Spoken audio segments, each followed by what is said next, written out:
日本全国から集まったスターの原石たちによる過酷なサバイバルオーディション。これまでガチ団ではダンス、ボーカル審査と熾烈なオーディションを行ってきた。ビジネスになるかってちょっとまだ遠いんだよね。そして演技の審査では2グループに落ちていただきます。なのでグループ単位で脱落していただきます。3人1組のチームに分かれて行った演技審査。これは連帯責任のプレッシャーを背負った過酷なもの。俺あいつのこと好きなんで。その結果、6チーム中3チームが審査を通過。しかし残り3チームが同じ評価で並んでしまう。最終的に運命を分けたのはなんとじゃんけんとくじ引きによる運だった。そして勝ち残った12名のうち2名が辞退。次の審査に挑むのはこちらの10名。そんな彼らに今回新たな課題が課せられる。全然ダメだね。ダメってしか思えない。甘い。ダメ出しの連発。何がしたいんだよ。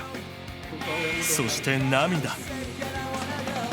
果たして課題の内容とは。スター育成ガチンコドキュメンタリーガチダン。さあ今週も始まりましたスター育成ガチンコドキュメンタリーガチダン。この番組は時代の主役になれるスターを発掘するメンズダンスボーカルユニットオーディション番組でございます。熾烈なオーディションを勝ち抜き見事最後まで残ったメンバーはメジャーレーベルから即デビューが決定と。前回も最後じゃんけんという形で脱落者が出ましたけどあんだけガチガチのガチのオーディションしてじゃんけんで負けるって悔しいっすよね。今のところもお芝居やったしダンス歌やって他にその必要なものって何なんですか。ライブですよね。まあそうかお客さんの前でね。お客さんの前が一番大事だから。あと SNS の使い方とかもやっぱ大事になってくるじゃないですか。メンバーのみんなのその SNS 見たら阿部君とかはほっこり笑顔の顔文字をなんかよく使う癖があって、石渡君に関しては韓国語で SNS 書いたりしてるらしくて。それも大事大事だね。キャラ設定じゃないけどそういうのもやっぱ SNS で発信していくの大事なんじゃないかなって。最近僕舞台やってるんですけど、智也くんとあら智也君、浜川浜川秀也君来ました。あ、見に来た。見に来たんだ。写真撮って。ちょっと俺らのなんかショッピングモール営業には全然来ないじゃん。全然ね。やってますけど我々も活動は。新たな課題を発表するべく集められた10名の候補生。おはようございます。おはようございます。今回は皆さんに2チームに分かれてもらいストリートライブをしてもらいます。ついにライブを行うのは明日の15時。明日。時間はとてもタイトになっています。課題はたった1日という時間の中で練習を行い、翌日ストリートライブを行うこと。求められるのは個々のパフォーマンス能力だけでなく、協調性やチームとしての連携力、それはダンスボーカルユニットを結成する上で必要不可欠なもの。そしてライブで披露してもらう課題曲は菅田将暉の「さよならエレジー」。スピーディーなメロディーはダンスのキレが求められるのと同時にシャウトする歌唱力も要求される難易度の高いもの。候補生たちには事前にこの課題曲を覚えてくるよう連絡をしていた。レッスンの前にまずはチーム決め。各チームのリーダーを決めてそのリーダーにメンバーを指名してもらいます。リーダーは本田君、はい。石渡君、はい。年齢の高い順で決めました。本田成也23歳。抜群の歌唱力が評価されここまで勝ち残ったボーカリスト。石渡浩二24歳。彼もまた類まれなる歌声を武器に審査に残ったボーカリスト。この2人がリーダーとなりメンバーを指名。重複した場合は指名された本人がチームを選ぶ。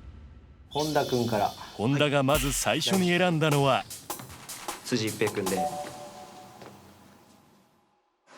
これまでダンス、ボーカルともに安定した実力を見せつけ勝ち残っているマルチプレイヤーの辻。未来の鍵を今二人で開けて。理由は歌も僕は個人的にすごく好きなので、一緒にちょっと歌ってみたいなっていうのはあるので選ばせていただきました。対する石渡が最初に選んだのは僕も辻君です。いきなりの重複指名。果たして辻はどちらを選ぶのか。石渡さんの方でお願いします。理由は何かありますか？歌の審査の時とかも石渡さんの声質とかが僕はすごい好みだったので、一緒に歌ってみたいなとちょっと思ってたので。辻が選んだのは石渡チーム。本田君。次に本田チームが選ぶのはじゃあ荒智也君を選ばせていただきます。歌も歌えて、やっぱルックスもすごくいいので、一緒にメンバーにはなりたいなと思います。抜きに出た歌唱力と花のある雰囲気を持つアラが本田チームに加わった。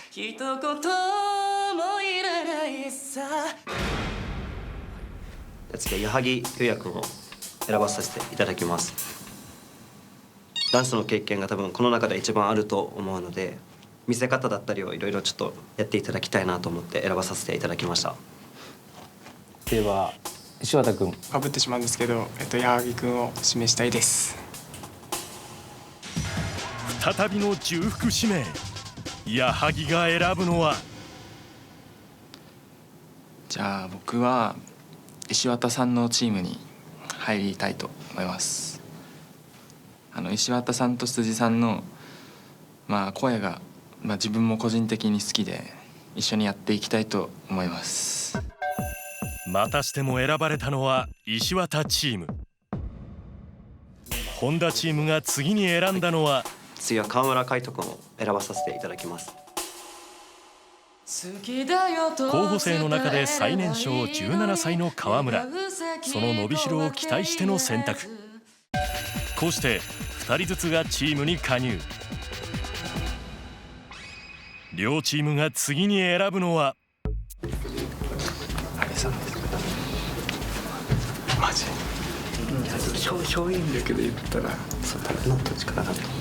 第3希望のメンバーを挙げてもらいます。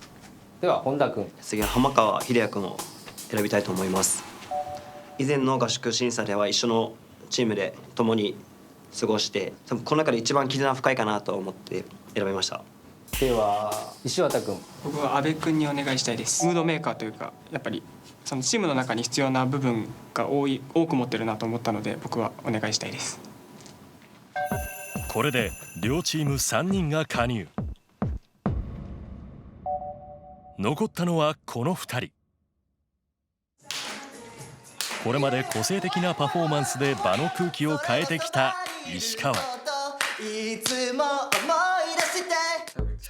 一方、協調性を生かし候補生たちからの信頼も厚い浜野。ここまで残ってしまった2人、今どんな気持ちですか？余り物には服があるよって言いたいです。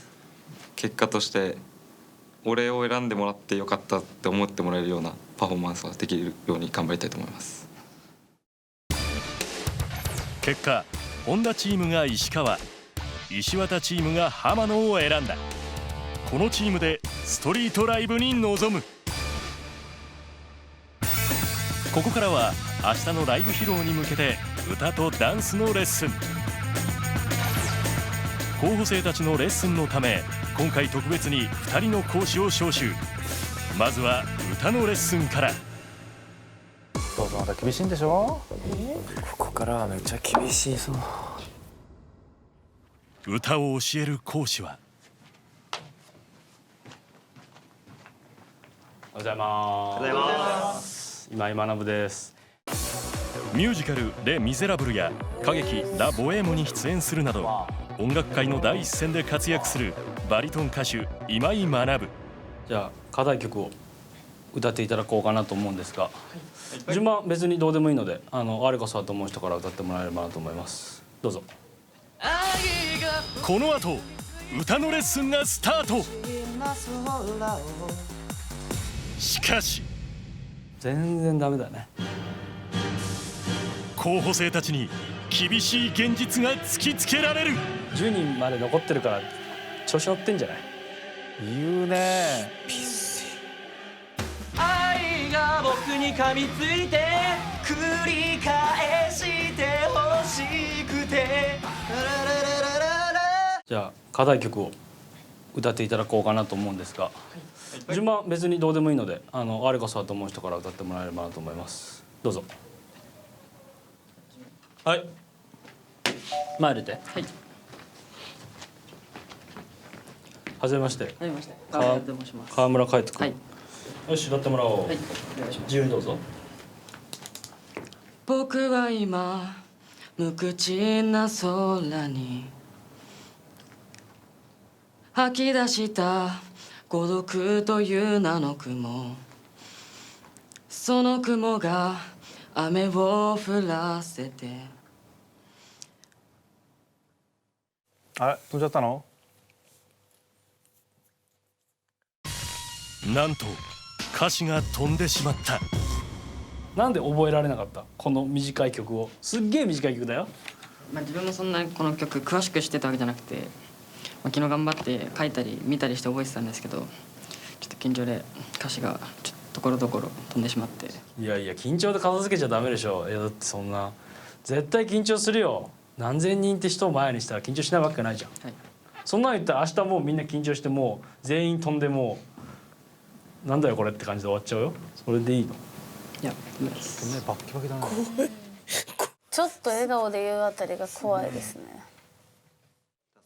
さらに、はい、本田成也です。よろしくお願いします。本田君。はい。僕は今無口な空を吐き出した孤独という名の雲。もう一度いいですか？いいよ。僕は今無口な空を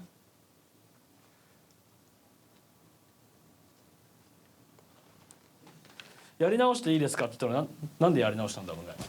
自分の中でなんかちょっとちゃんとやりたいなと思ったんですけど、普通の現場じゃ「すみませんもう一回いいですか?」って「いやいやいやいやだから」いきなりの痛烈なダメ出しに空気が一変した。その後も候補生たちが歌を披露するも今井は無表情。舞い上がってゆけいつか夜の向こう側。室内にはただ歌声が虚しく響き渡るだけ。愛が僕を貫いてララというならうんざりするほど光る君の歌。なんで逃げちゃうの？そうですね。ちょっと自分の思い通りの高さにいかないからですね。その自分の思うような声でその高さの音を歌えないからってこと？はい。だから自分の声が出ないって思っちゃってるってこと？はい。よろしくお願いします。ここでボイトレに通い歌には定評のあるアラが披露。愛が僕に噛みついて離さないと言うけれど寂しさの形は変わらないみたいだ。小細工が多すぎるよなちょっとな。小手先でなんかしようとしてる。うん。カラオケボックスでしか通用しないんじゃないかな。はい。次。言うね。自分元からやっぱメインボーカル枠で入りたくてこうやって応募してきたので、やっぱ歌は人よりやっぱ頭は一個抜けてないといけないと思ってたんですけど、ここでさっき言ってたことじゃないですか。なんで伝わらなかったのかなと思って、それは結構自分の心に来て練習しようと思いました。さらに歌唱力に定評のある辻も同じ小細工が多いね。はい。そしてボーカリストの石渡は寂しさの形は変わらないみたいだ。やっぱりあれだね、ベロが出ちゃうんだね。それは1ヶ月前の歌唱審査時、高音のアーボインとオーボインの時にベロ出ちゃってんのね、はい、ベロ先出ちゃってんの、はい、それがなんか4年審査の際に注意された石渡の悪い癖を再び指摘されてしまった。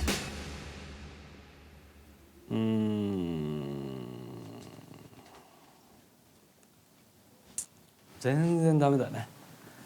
10人まで残ってるから調子乗ってんじゃない？だってこれで終わりじゃないんでしょ。全然削られるんでしょ。それでこれっていうのはちょっと本当になんだろう、なめてるとしか思えないよね。甘いよ、甘すぎるよ。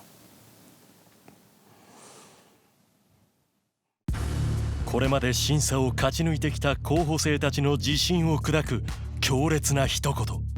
さらに緊張してる人はただただその自分歌詞を思い出そうっていうことに必死だし、どんどんテンポも速くなっていくし、そんなの誰も見たくないわけじゃん。お客は緊張を克服しようっていうなんか秘策みたいなものみんなの中にないの？笑顔になればなんか緊張も自然となんか僕の場合なくなるというか、こう抑えられるので。でも果たしてこれは笑顔で歌う曲なの？この曲笑顔で歌う曲か？歌詞読んだか？苛立つ今井。実は今井が見ていたのは歌のうまさではなく別の部分だった。何がしたいのか見えないんだよね。何がしたいんだよ。なんでここに来たの？はい、どうぞ。何？僕はちっちゃい頃から母子家庭で育ってきて、僕は高校も中退しててひたすら遊んできて、でもその中で何かしてあげたいと思って、一番自分の中で好きなことで特技って言えることは何かなと思った時に歌だったので、大きい舞台に立ってその母に見てもらうのが僕の大きな夢です。普通に働いた方が普通に早く恩返しできるんじゃないかなって思ったんですけど、どうしても諦められなくて今また頑張ってます。すげえリスキーなことしてるって分かってる？分かります。マジでリスキーだから。はい。まあそれぞれいろいろあると思うんだけど、まず一番大事なのは俺そこだと思うんだよな。歌のテクニック云々っていうのももちろんあるけど、ステージに立ってもうすぐやるわけでしょ。今井が考える歌を歌う上で大事なこと、その一つ目はなぜ歌うのかという理由を持つこと。そしてもう一つ、何か表現するってことはハリボテであってはいけなくて、その中身が絶対必要なんだよね。その中身っていうのが何なんだろうってことなんだよ。それがあれば歌は上手くなるよ。テクニックのどうっていうの、テクニックを練習すればつくんだから。でも本当に一番大事なのは何を表現したいかなんだよ。歌を歌う上で大事なこと2つ目は、歌を通して何を伝えたいのか。それを知るため課題曲の歌詞を読み込み、込められた思いについて考える。果たして候補生たちは歌詞をどう汲み取ったのか。自分の心に響いたポイントを教えて。悲しい歌なのに最後はもううんざりするほどやっぱ光ってほしい君の歌っていうことで、ちょっとなんですかね、気分が変わるっていうか、やっぱ応援の気持ちに変わってるんで、ここはやっぱ自分は歌う時にも歌い方をちょっと変えて歌いたいなってずっと思ってて、ここはすごい気に入っています。うんざりするほど光れってすごい面白いよね。なんか矛盾なんだよね。光ってほしいのか、でもそれうんざりなのか、すごく面白いポイントだと思う。舞い上がって雪から光れ君の歌までが特にこう印象に残ったいいなと思ったんですけど、例えば皆さんがこういう夢を追っかけている時に応援してくれる人だったりがこう背中を押してくれる歌っていうふうに僕は置き換えました。僕は親元を離れて上京して夢を追っかけてるんですけど、やっぱりなかなか最初は田舎なのでこういうことを目指す人っていうのは少なくて、なのでこういうことを目指すんだって決めた時にやっぱり最初はやめた方がいいんじゃないかと、働いた方がいいんじゃないかと言われたんですけど、でも最後はやっぱり周りが何て言おうがやっぱり親とか身内っていうのは応援してくれたので、それを思うとどんなことがあってもやっぱ頑張らないとなといつも思うので、頑張るよっていう涙が出ちゃいました。歌詞の意味を考えることで自分を応援してくれる親のありがたみを再確認することができた浜川。各々が歌詞と自分の体験をリンクさせることで歌詞の意味を汲み取っていくことができた。そしてここからようやくレッスンへ入る。まずはブレスのレッスン。鼻と口つけないと意味ないからね。一体このレッスンに何の意味があるのか。息を吸うということよりも吐き続けるということが大事。吐いて吐いて吐いて吐いてなくなれば勝手に入ってくるから。そう、これは息を吐き続けることで自然と空気を吸う感覚を体感させるためのもの。どうですかどうですか、どんな感じですか。お腹がベコってなりました。ベコってなった。はい。いやこんなに空気入るんだなって。入るんですよ。びっくりしました。続いて歌をスローテンポで歌うことで音程をしっかりつかむレッスン。吐き出した孤独という名の雲。限られた時間の中で今できることを学んでいく候補生たち。寂しさの形は変わらないみたいだ。そしてソロ分けをしてみんなでもう少し曲について話し込んで、でここに戻ってきてお互い発表し合いましょうか。はいはい OK。 しかしこれが新たな波乱の幕開けだった。声量不足かな。ともしたらバカっぽく見えちゃう。音程がまずやばい。5人で歌ってる意味が全く見えなかったよね今。強烈なダメ出しの連発。さらに明日さやんなきゃいけないわけ。お披露目でしょ、ライブでしょ、できないよ明日。ダンスレッスン中に予想外の出来事が。一体どうなってしまうのか。すげえ怖いね。やっぱ絶対みんなこうやって弾くんだね。オーディション番組僕もやったんですけど、ライブの前の日の先生と出会った瞬間の先生の表情って日本も一緒ですね。こんな感じなんだ。怖いですよいつも。みんなよく泣くね。確かにすげえ泣くね。あと緊張感もすごいしね。いやでもライブの前に褒めたらダメなんです。あ、そうなんだ。厳しく練習したから本番緊張しないんですよ。ああなるほど、打ちのめされてる方が。さあそして今回リーダーに選ばれた2人についても詳しいプロフィールをおさらいしておきましょう。石渡君が韓国語できるのね。カズちゃんが好きな実家が銭湯よ。あ、実家が銭湯いいですね。そう言ってんだけども応援したくなるから。石渡君はさ歌に自信があるわけでしょ。でもダンスとか演技もやってるわけよ。本田君体幹も弱いでしょ。すげえ不利じゃない。だから選ばれたのかな。石渡君ベロ出ちゃうから。ああそうか。ハンドマイクこうやったらベロ見えないんじゃないかな。そういうわけ絶対わかんない。そうか。愛が僕に噛みついて。次回翌日のストリートライブに向けてダンスレッスンに突入。しかし誰が歌うのサビ？全員です。全員です。歌ってないじゃん全員で。はいはいはい。阿部がまたもやダメ出し連発。果たしてストリートライブに間に合うのか。今週のピックアップアーティストITBOYSは最も旬なボーカルユニット。メンバー全員が本格派シンガーとして聴かせて楽しませるスタイル。歌を通して感動をお届けします。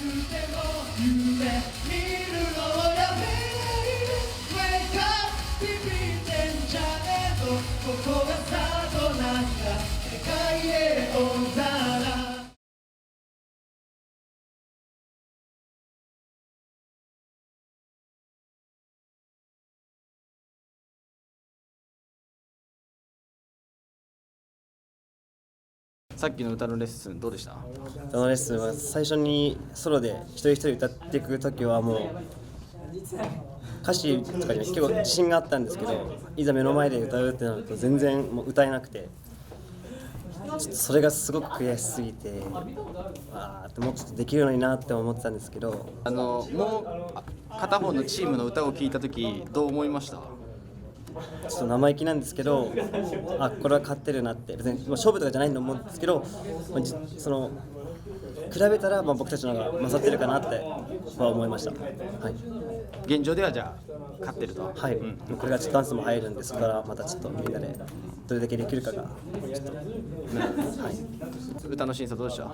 歌の審査は、僕は全て歌詞も覚えてきて練習してきたつもりだったんですけど。そうですね、やっぱり表情だったり歌詞の意味だったりっていうのを注意されたので、そこは、今日の練習で歌詞の意味をしっかりと理解して、その表情だったりっていう表現にしっかりつなげられたんじゃないかなと思って、結構でかなりためになりました。歌の審査どうでした？